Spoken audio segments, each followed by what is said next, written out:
go to the other room.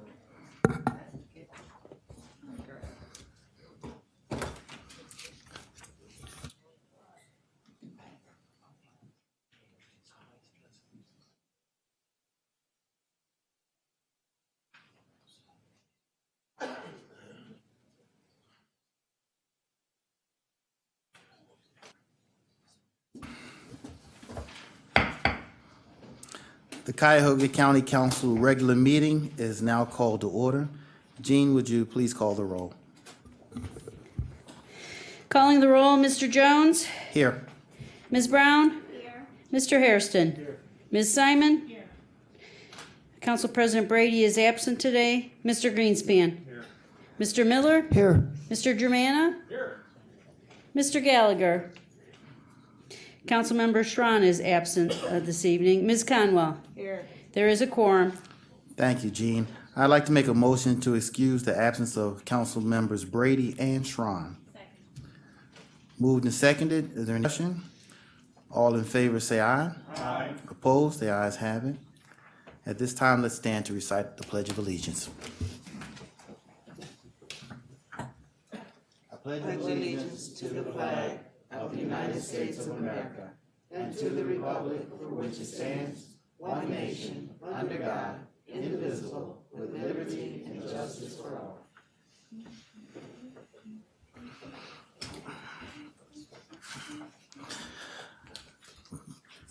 For our silent meditation, let's reflect on the passing of Judge Ed Wade, who passed, I believe it was Sunday, this past Sunday. Monday, thank you. Again, Judge Ed Wade.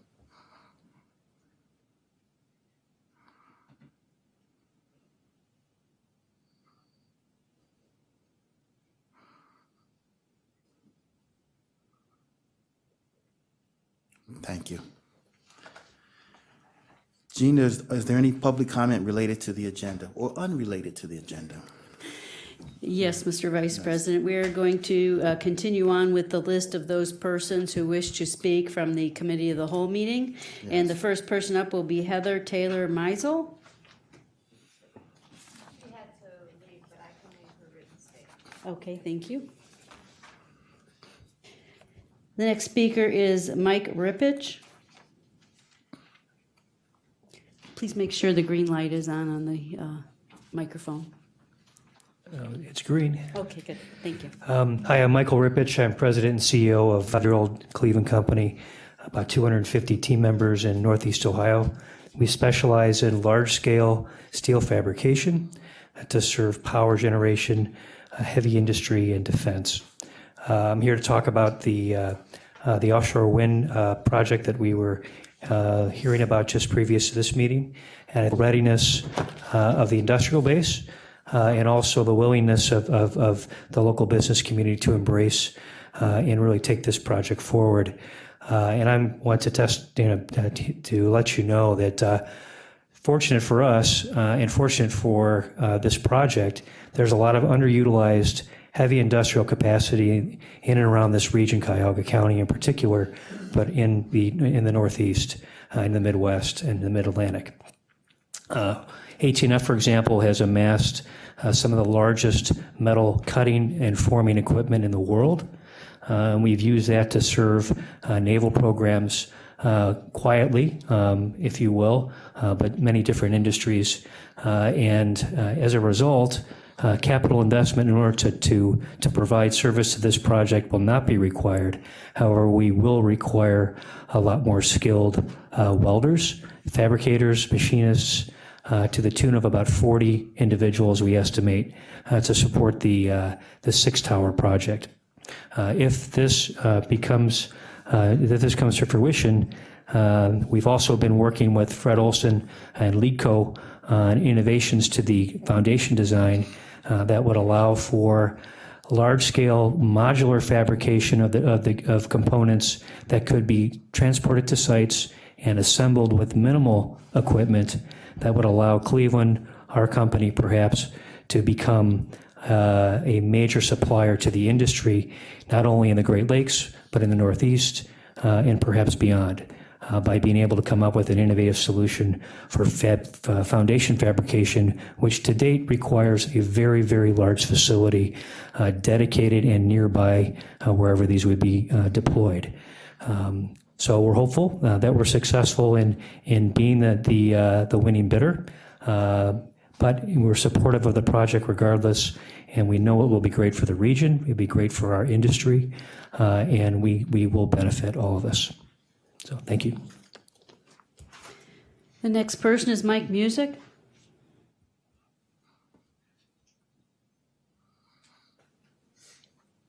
Good evening, everybody. My name is Mike Music. I'm headed for the Cleveland Electricians Union, which is Local 38 and IBW. Illness, which is a good thing for everybody who's not here tonight because it'd definitely be a problem. I represent over 2,200 active members, men and women of the electrical construction industry here in Cuyahoga County. I'm going to focus my comments on the economic benefits of the offshore wind turbine development, though I also strongly believe in all of the benefits as well.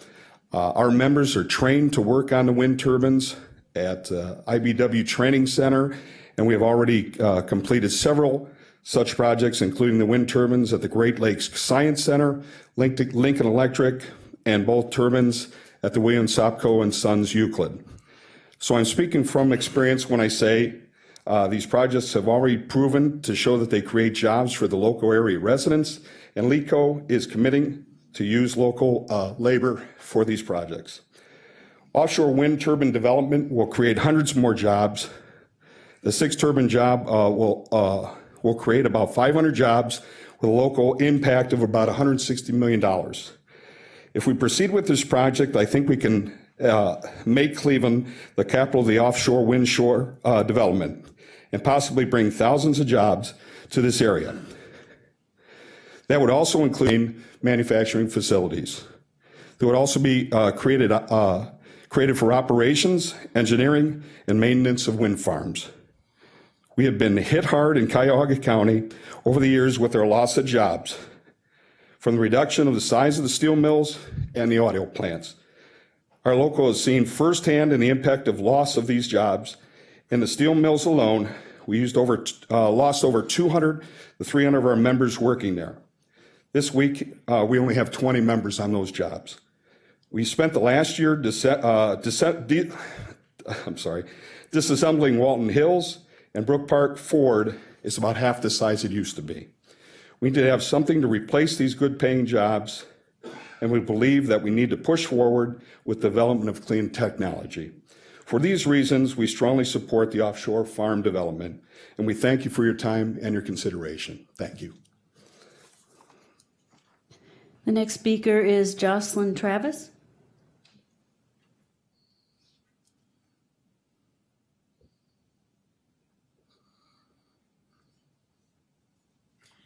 Good evening.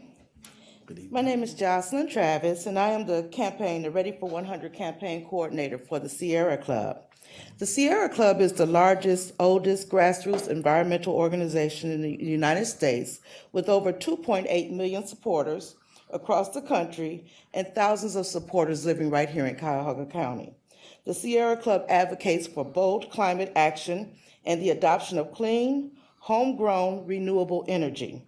Ready for 100 is campaigning to get 100 cities in the United States to move away from dirty, outdated fossil fuels and carbon-free electric sector by 2035 and sector-wide by 2050.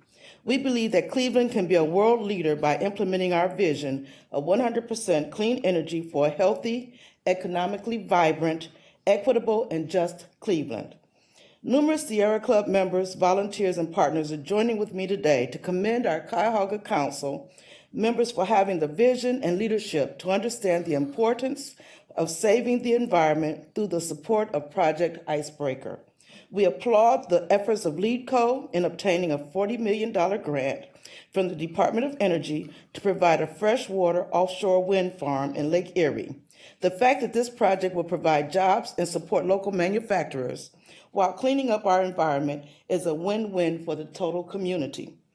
According to the American Lung Association, the region ranks 11th in the country for particulate pollution, which increased increases risk for heart disease, lung disease, and asthma. Particulate pollution can also interfere with the healthy development of children's respiratory systems and cause premature death.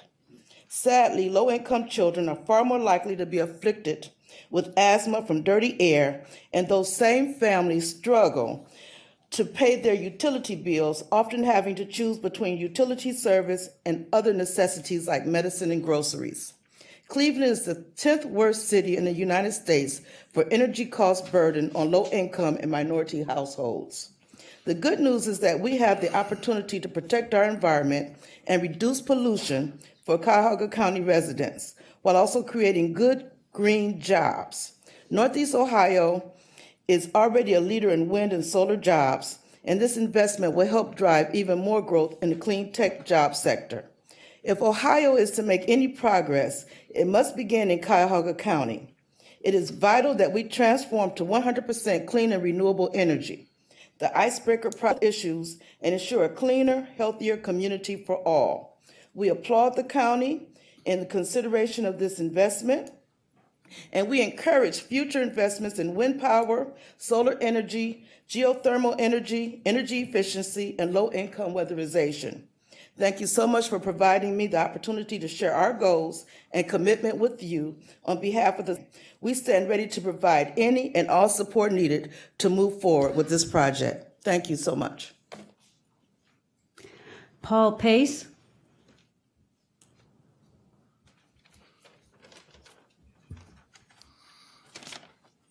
Good evening. I am Paul Pace, Senior Vice President and Team Leader for the Utility, Power, and Renewable Energy Practice at KeyBank. Sustainability plays an important role in advancing our purpose to help clients and communities thrive. To this end, KeyBank has financed more than 300 wind and solar projects in over 31 states, representing more than 16 gigawatts of renewable energy since 2010.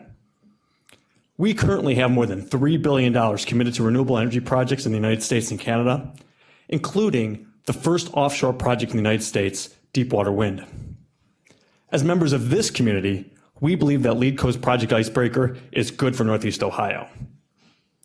In our experience of lending to green energy nationally, we see the economic development created in communities throughout the United States, fabricators, local turbine technicians, truckers, hospitality, and it affects individuals who live and work with us. We believe it is a good investment in a community, providing opportunities in the same way that real estate development has for years. Renewable energy is the future, and it is time to bring it to Northeast Ohio. Our partners at LEEDCO have worked diligently to advance green energy in the region, bringing Project Icebreaker to reality. Along with it, ancillary businesses will be stimulated throughout the region. Citizens' quality of life will benefit from clean energy, and people will have opportunity for jobs. We know firsthand. Our renewable energy practice has brought dollars into and jobs created here in Cleveland in the region. By the way, without financing any projects in Ohio. LEEDCO's Project Icebreaker will be the first.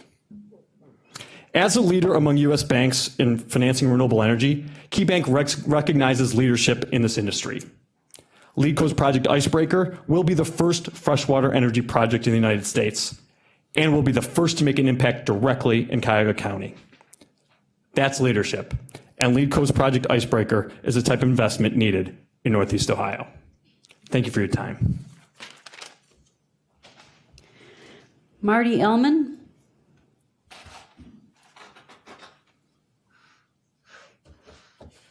Good evening. It is a pleasure to be here today and to be given the opportunity to support the LEEDCO Icebreaker project. My name is Marty Allen, and I am the middle project manager assigned to oversee the design engineering of the LEEDCO onshore substation interconnection, connecting Project Icebreaker to the Cleveland Public Power Lake Road substation. Middo is headquartered in Cleveland since 1950 with over 600 employees nationwide. I am a lifelong resident of Northeast Ohio and have been a registered professional engineer in the state for 30 years, having obtained my Bachelor of Electrical Engineering degree from Cleveland State University in 1986. I'm a certified energy manager, distributed generation certified professional, member of the Association of Energy Engineers, Alternative and Renewable Energy, Development Institute, Cogeneration and Competitive Power Institute, and the Cleveland Engineering Society.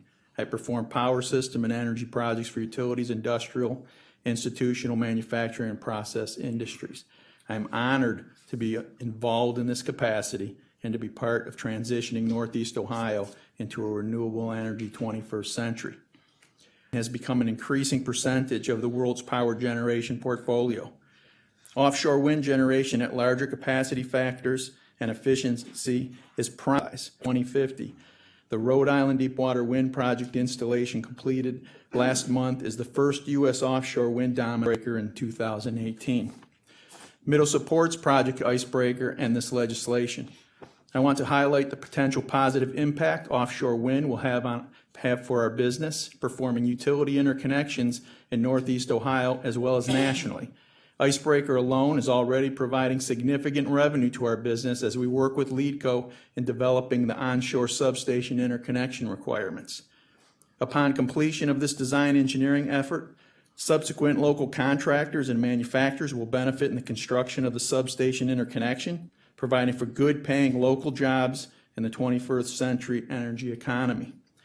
In addition, Middo has been honored to work closely with LeadCo's program construction manager, Fred Olson Renewables, a leader in the UK offshore wind turbine project arena. Fred Olson Renewables has come to the U.S.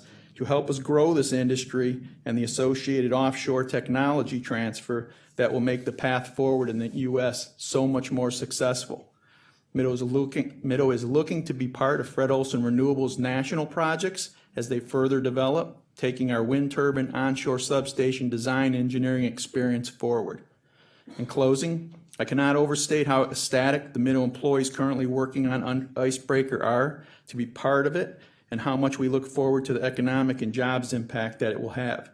We are proud to be a part of this growing national energy path, generating clean, reliable power locally and consumed locally by our industries, institutional facilities, businesses, and homes should be part of our future. Thank you. Joe Stark.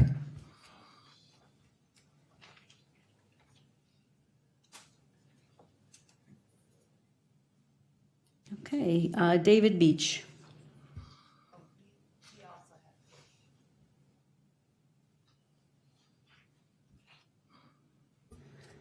John Calm.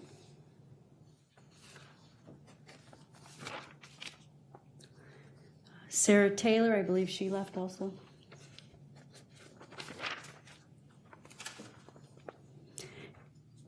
Tracy Francis.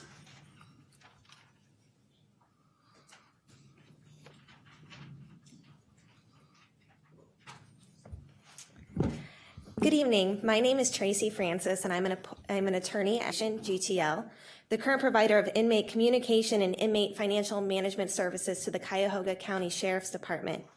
I'm here because we wanted the council to know that earlier today, GTL submitted a protest of RQ 32983 in Resolution R 2016-0167, which provides council's approval for the award of a new inmate communication system contract to Securus Technologies, Inc. Prior to making this protest, GTL made a public records request to obtain information, including the bid sheets, relating to the county's intent to award the contract to Securus. The county is advised that pursuant to Ohio Revised Code 307.862 in the RFP, it will not release this information until after the contract is awarded. GTL has concerns about this award, but the county's refusal to provide this information has placed GTL in the precarious position of trying to protect its rights without all of the information. While GTL intends to proceed in good faith and has no intention of suing the county prior to the award because it does not have enough information to determine whether there has been an abuse of discretion, GTL is now in the position where it cannot proactively protect its rights before the award. Consequently, it will be forced to file suit after the contract is awarded to the extent such action is necessary. Accordingly, we ask that the council table resolution of R 2016-0167 until such time as it can investigate whether Securus is the lowest responsive and responsible bidder, as GTL has been unable to confirm or deny this fact in light of the county's refusal to respond to GTL's public records request. I think it's also worth noting that the Plain Dealer's September 21st, 2016 article contains information that reflects that the newspaper was given information that we were denied. And finally, if the contract is awarded to Securus, GTL reserves a right to proceed with a protest and/or litigation which could seek injunctive relief if it makes a determination in good faith that such action is warranted after reviewing the bid documents. We appreciate your consideration and your help. Maurice Roads.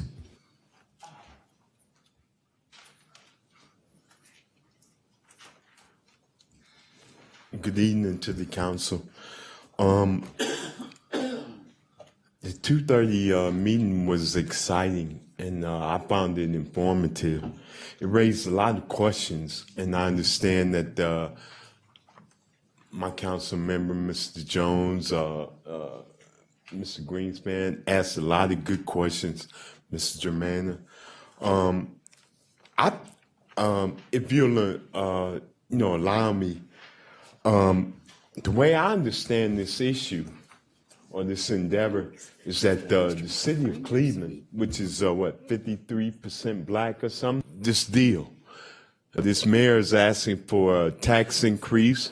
It seems like the black people had to pay for everything, and I get so little in return. I come home with the least. I don't want to be used by the Democratic Party this way no more. I don't know, 20, 30 years ago. No, it should have stopped when Ron Richmond, head of Cleveland Foundation, when he wrongly said Cleveland destroyed itself.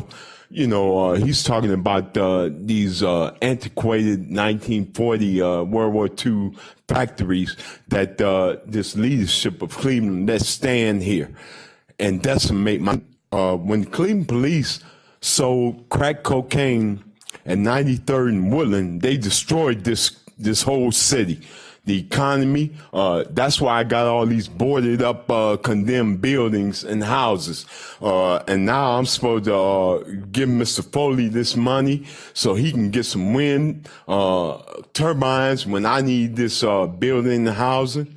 Something's really wrong here. Priorities are really wrong. That's why I need new leadership. I need a new way of thinking. Some of these people have been around 30, 40 years. They stuck. They don't have the interest of my citizens at heart. All they got is their pockets at heart. Anytime somebody don't enforce the building and housing code of the city of Cleveland, which is the law, something's wrong. Here, I understand, I'm looking, like Case Western Reserve, look, any given year, they're gonna take maybe 500 black African-American undergraduates and, maybe 38 in the law class. I mean, there's never going to be more than 1,000 people at any given year at Case Western Reserve. So, they're not representing my interests. I'm here to represent my interests, the 11 congressional district's interests. I want to be a Republican because there's no way I can get on the ballot. Democrats won't let me get on the ballot. So to play this game, Malcolm X told me this confidence game. Democrats say they for me, they working hard for me, but the Republicans voting against them. So the status quo say the same. I'll stay poll. That's why I know. But Barack Obama about to get 500 million. She working hard for me. All this is other nonsense. I represent me. I represent my interests. I want to thank you. Yes, I'll save it for another day. Okay, Mr. Rhodes, do that. Save it for another time for us. Yeah, thank you much. Thank you, sir.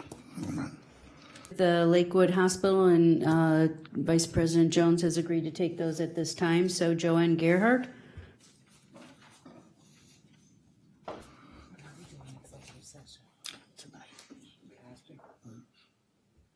Next.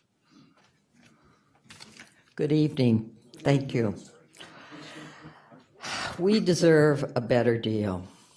The people of Lakewood have been swindled out of our publicly owned full-service hospital. The clinic colluded with hospital trustees and elected officials to breach its lease agreement extending to 2026, enabling the Cleveland Clinic to close Lakewood Hospital and open a brand new inpatient hospital outside Cuyahoga County. The people of Lakewood were not consulted, the process was improper, and our rights have been trampled. This new deal for Lakewood was drawn up by and for the financial benefit of the Cleveland Clinic. The clinic demands monopoly control by restricting reuse of the hospital campus by competitors. Lakewood is left with a small medical office building, a mere transfer station. They call it the emergency room. It's actually urgent care. And these patients are diverted to already overcrowded clinically owned hospitals outside our community. This is not world-class care for the people of Lakewood, but the abuse of corporate power. As a tax-paying resident of Cuyahoga County, I see the county shouldering a heavier burden of health care as the Cleveland Clinic continues to move out to Lorain County and Lake County and paying zero property taxes. A significant percentage of indigent care is borne by Metro Hospital in Cuyahoga County. The Cleveland Clinic's business decision to leave the city and inner ring suburbs puts an additional financial burden on Cuyahoga County taxpayers. For example, Lakewood Hospital provided $7 million in indigent care every year. Will the new hospital in Avon fill that void? I don't think so. Cleveland Clinic colluded with elected officials to breach a lease agreement and close Lakewood Hospital. This deal was drawn up by and for the financial benefit of the Cleveland Clinic alone. The health and welfare of the residents of Cuyahoga County obviously were not considered when a hospital is closed in a tightly packed city of 52,000 people. In Lakewood, there is a referendum on the ballot in November 8th to reject the ordinance that allowed the Cleveland Clinic to close Lakewood Hospital. Thank you. Avoiding this issue will not make it go away. We want an endorsement discussed in the city, at the city council level. Thank you so much. Dorothy Abel?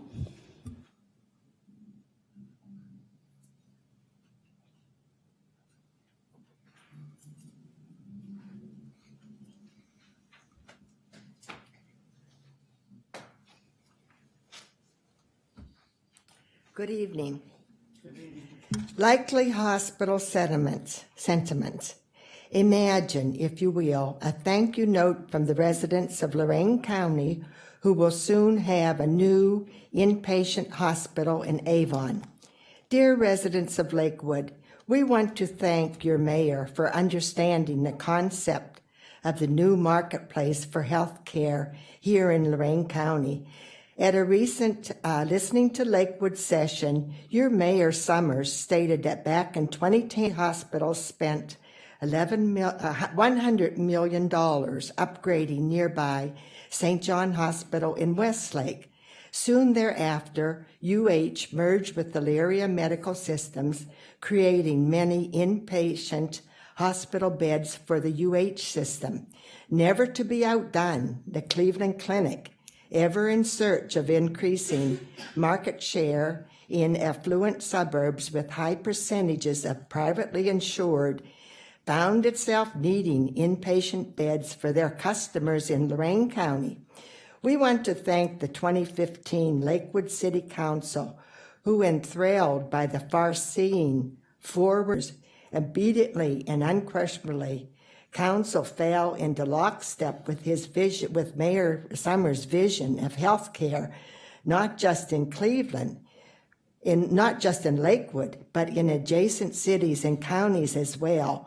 Our gleaming new Avon's state-of-the-art hospital will open soon, we are especially grateful for the sense of security this brings, knowing that in situations where close counts, time is on our side. Your sacrifice of the convenience and well-being of Lakewood residents, we find it hard to believe that our good fortune in landing a full-service acute care hospital with an attached emergency room, while Lakewood is currently left with an empty hospital building. In Lorain County, we are also enjoying the many retail establishments that are propping up nearby and anticipate hundreds of new jobs that will contribute to our income tax base. In all seriousness, many of us here in Avon and Avon Lake are simply stumped in trying to figure out how your mayor gave away such an important economic asset for a city on the rise. Feeling a little guilty, we hope that on November 8th, you will vote against the ordinance that closed your hospital. We think both communities can support their own hospital services. You do deserve a better deal in Lakewood. Sincerely, grateful residents of Lorain County. Thank you. And the final speaker is Tara Peppard.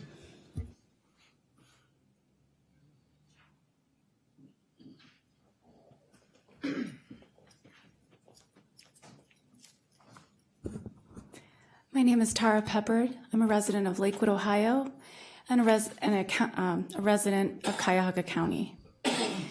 I'm here to speak to you for probably the third time regarding the issue of our hospital. We've come to the county meetings because we have previously gone to our city meetings, and it's gone nowhere. So we implore you to support us in our efforts to restore healthcare choice and the most quality of life in Lakewood. When we have spoken at our city council meetings, our minutes have been recorded carefully. I noticed that there's been inaccuracies with public record of our public comment. I have some concerns about that.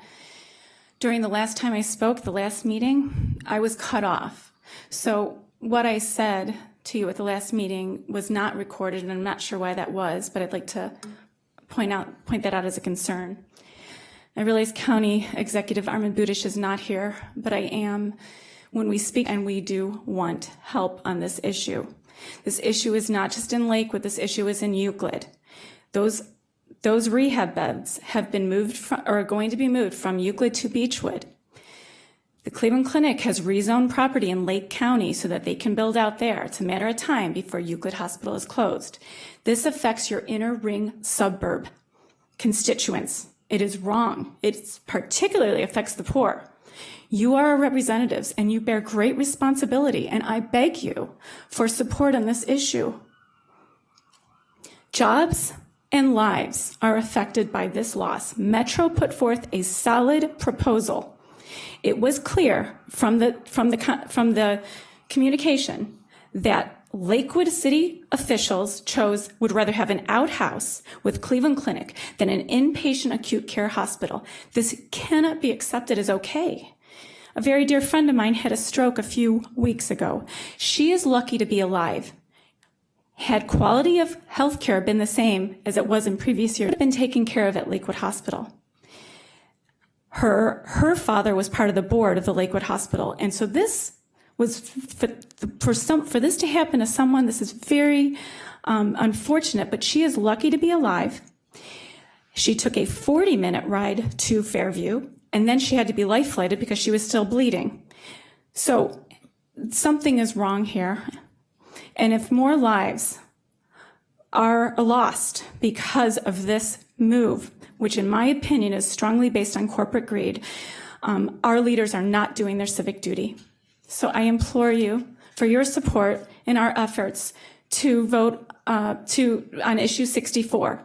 Now, the last time issue 64 came around to close our hospital, to ensure it would be closed, $50,000 in public funds were used. I hope that dishonesty does not happen now. I already realized the plain dealer and the TV, no one is, there's not a fair assessment of what's going on. So I beg you for your support. Thank you.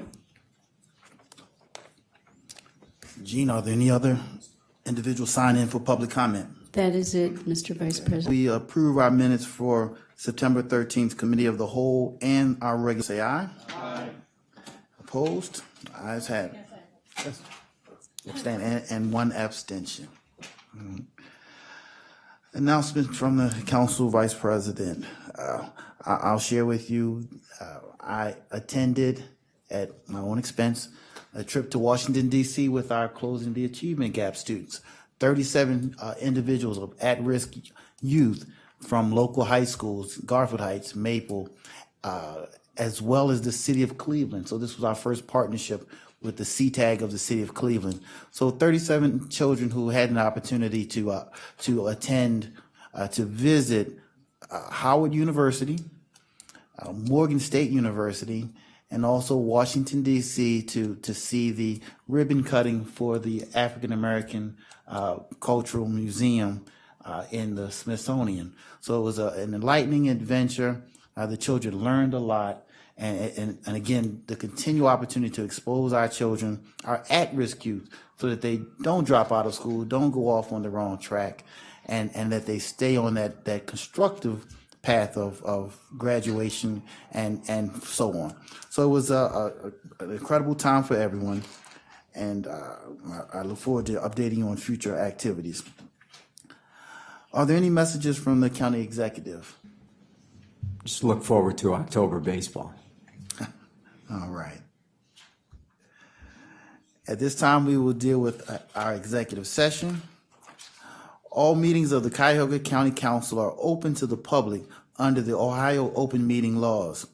Under that law, council may go into executive session during a meeting for specifically authorized purposes. During executive session, council confers outside of the hearing of the public. Council may not make any decisions about any matters in executive session. All decisions are made in public. This afternoon, the council's regular meeting will go into executive session to discuss collective bargaining matters. During this time, our live stream will be down, and we ask all those not specifically needed for the executive session to remain in council chambers. Council members will convene in the adjacent committee room A and will re-enter the meeting once the executive session has ended. Is there a motion to go into executive session for the purpose of discussing collective bargaining matters? So moved. Moved and seconded. Clerk, will you call the roll on the motion to go into executive session? Moving to executive session. Mr. Jones? Yes. Ms. Brown? Yes. Mr. Hairston? Yes. Ms. Simon? Yes. Mr. Greenspan? Mr. Miller? Yes. Mr. Germana? Yes. Mr. Gallagher? Yes. Ms. Conwell? Yes. Motion carries. The yeas have it. We will adjourn the meeting for